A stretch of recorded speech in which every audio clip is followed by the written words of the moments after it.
Clarity of thought जबरदस्त है रवीश, इसकी तारीफ करनी पड़ेगी। I am very very impressed. पहली बार मैंने आपको ऐसे फेस टू फेस सुना है और बहुत अच्छा बोलते हैं, इसमें तो खैर कोई शक है ही नहीं। कंटेंट जो है उस पर बाद में, लेकिन जैसा संदीप ने कहा, आप बहुत ज्यादा नेगेटिव नहीं है। जैसे कल राजदीप आए थे, राजदीप ने कहा कि अगर मीडिया बटा है उसमें, मानक मैं दुकानदार नहीं हूं। हाँ, आप जिनका नाम लेकर आए हैं वो मैं बैलेंसवादी नहीं हूं।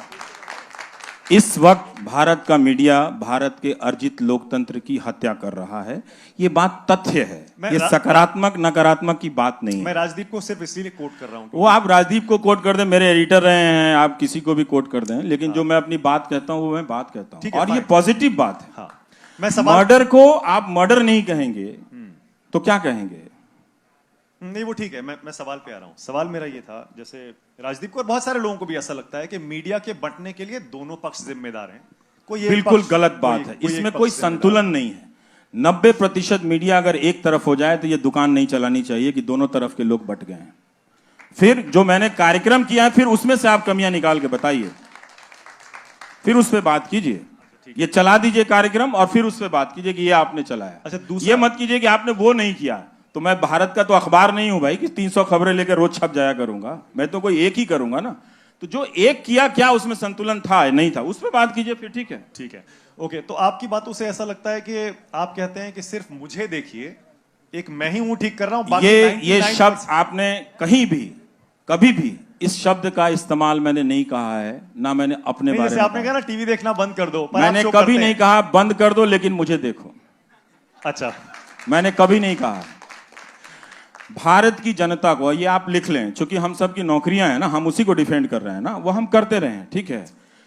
भारत की जनता को अब इस देश को बेहतर करना होगा तो सबसे पहले उसे इस देश की मीडिया से लड़ना पड़ेगा। लड़ने का मतलब पत्थर चलाने की बात नहीं कह रहा हूं। जनता का बहुत से होता है, अगर वो होगा तो कंटेंट में बदलाव होगा। अभी देश बहुत गरीबी से, बहुत समस्याओं से गुजर रहा है, उस पर बात करने की जरूरत है, उस पर बहुत बात करने की जरूरत है। और जब हम बात करेंगे तो मौजूदा सत्ता से ही हम बहुत अच्छा काम करा सकते हैं, बहुत अच्छा काम करा सकते हैं, ठीक है ना। और लोगों की जिंदगी में राहत मिलेगी। जब मैं नौकरी सीरीज कर रहा था, आप कभी जिंदगी में नहीं कर पाएंगे, दुनिया का कोई प्राइम टाइम का एंकर 8 महीना जो नौकरी सीरीज नहीं कर पाएगा कहीं भी। आप इतिहास हो कहीं टेलीविजन के इतिहास में, आप टेलीविजन का इतिहास 100 साल से ज्यादा, मुझे बता दीजिए, बताइए आपने कभी किसी प्राइम टाइम को, सुकेश आप बता सकते हैं कि कभी देखा है नौकरी सीरीज करते हुए? 1 लाख से ज्यादा लोगों को लेटर मिला। वो कौन लोग थे? सारे मोदी के सपोर्टर थे।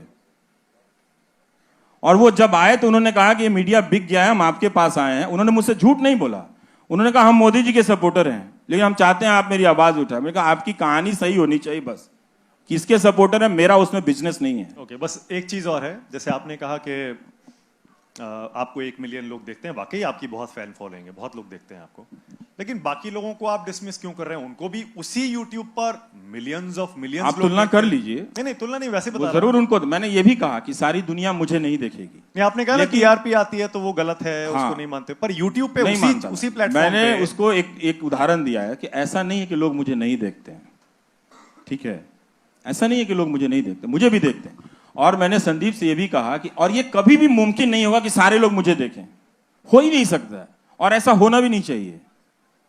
हर दर्शक को कम से कम 3-4 मल्टीपल सोर्सेज जाकर देखने चाहिए। आज के समय में अगर आप दर्शक हैं, सूचना को महत्व देते हैं, तो कम से कम 3-4 सोर्सेज को देखिए, अगर आप देख रहे हैं तो। और आप क्या देख रहे हैं इसका फैसला गंभीरता से करना पड़ेगा आपको। आप इस तरह से मजाक नहीं कर सकते। टीवी देखना कोई फुटबॉल देखना नहीं है। फुटबॉल कहीं कहीं ज्यादा जिम्मेदारी से देखते हैं, आप उस टीम को देखते हैं जो वाकई खेल रही होती है।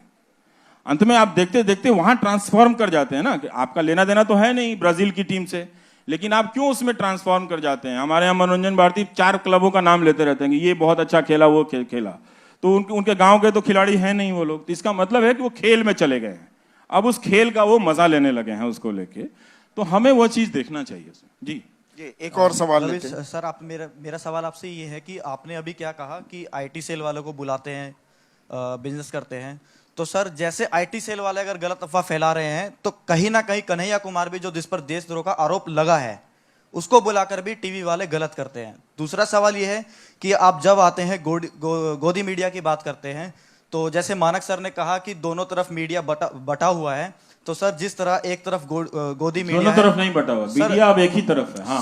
सवाल ये है कि जिस तरफ जैसे गोदी मीडिया है तो दूसरी तरफ लुटियंस मीडिया भी है, ये मानना पड़ेगा। ये जो आपने इस्तेमाल किया है वो ठीक इस्तेमाल नहीं किया है।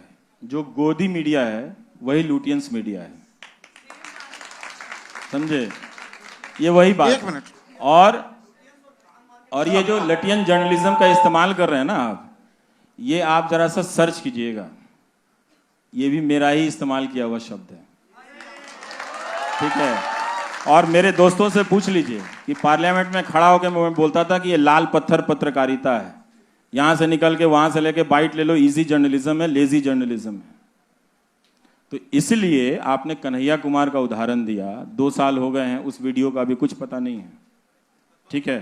अब मुकदमा आ रहा है तो आप आरोप पे कह रहे हैं कि उसको कर देने के लिए, ठीक है? तो वो बुलाया गया था, आप टीवी वालों से पूछिए क्यों बुलाया गया था। इसलिए बुलाया गया था उसका पक्ष जानने के लिए, ठीक है? उसका पक्ष जानने के लिए। अगर कोई नारा लगा देने से, इस देश में सुप्रीम कोर्ट का कानून भी तो है, देश का कानून भी है, वो देशद्रोही नहीं हो जाता। वो नहीं होता तब भी लोग उसको देशद्रोही कह रहे हैं। नहीं, यहाँ पर भी रवीश एक और दिक्कत हो गई है। ये देशद्रोह, राजद्रोह और देशद्रोह में फर्क ही मिट गया है। आप सरकार के खिलाफ आवाज उठाएं, राजद्रोह कर रहे हैं, आप देशद्रोह नहीं कर रहे हैं, पर ये अंतर मिट चुका है आज की तारीख। मतलब अब तो आज का अगर माहौल होता तो लोग इमरजेंसी के समय सुप्रीम कोर्ट जिस तरह से झुक गया था उसकी आलोचना ही नहीं कर पाते, आज का अगर माहौल होता तो। लेकिन तब आलोचना हुई थी। खन्ना साहब एक जज थे जो खड़े हुए, तो उनका इतिहास में नाम है ना, इसीलिए चीफ जस्टिस नहीं बन पाए, इसीलिए चीफ जस्टिस नहीं बन पाए, क्योंकि वो खड़े इसलिए नहीं बन पाए। हाँ। लेकिन तब लोगों की निगाह थी कि सुप्रीम कोर्ट में कुछ गलत हुआ है, और आज जनता चली आती है कि आप क्यों बोल रहे हैं। तो जब सोशल ऑर्डर खत्म हो जाएगा दोस्त, तो फिर आप एक जर्नलिस्ट के रूप में परफॉर्म नहीं कर पाओगे। एक और सवाल लेते हैं जी।